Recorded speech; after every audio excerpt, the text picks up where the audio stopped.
Why did President Biden decide to go all in for Ukraine, a country that is not a member of NATO or the EU? The answer lies in the symbiotic relationship that has developed between the Democratic Party and the post-Maidan regime in Kiev. It was current acting Deputy Secretary of State Victoria Nuland who midwifed the 2014 coup that ousted President Viktor Yanukovych. In gratitude, the coup regime showered its Democratic Party enablers with lucrative contracts. One was the appointment of Hunter Biden to the board of Ukraine gas firm Burisma. Joining him at Burisma was Devon Archer, college roommate of the stepson of then Secretary of State John Kerry. There was a snag, though. Burisma was under investigation by Britain's Serious Fraud Office, which had frozen the accounts of Burisma chief Mykola Zlochevsky. Doubtless, Zlochevsky had assumed that paying well-connected Democrats a cool $1 million a year would buy him protection. Indeed, it did. For a while. Ukraine's prosecutor refused to cooperate with UK investigators and their case collapsed. In February 2015, Ukraine's new prosecutor general Viktor Shokin reopened the investigation and in February of the following year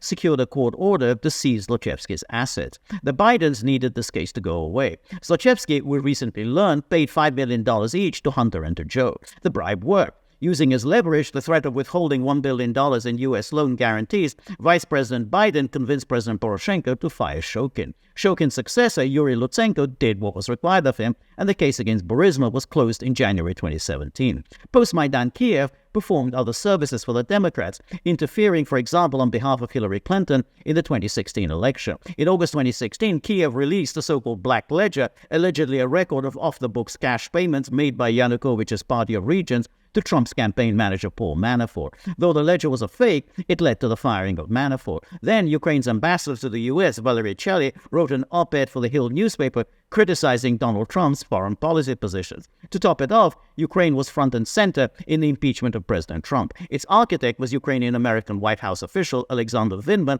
who claims that Ukraine has offered him the post of defense minister no less than 3 times. Vindman helped draft the so-called whistleblower complaint, alleging that Trump had conditioned military aid for Ukraine on Kiev's release of information on the corrupt activities of the Bidens. The impeachment failed, but the Democrats returned the favor with HIMARS and cluster bombs.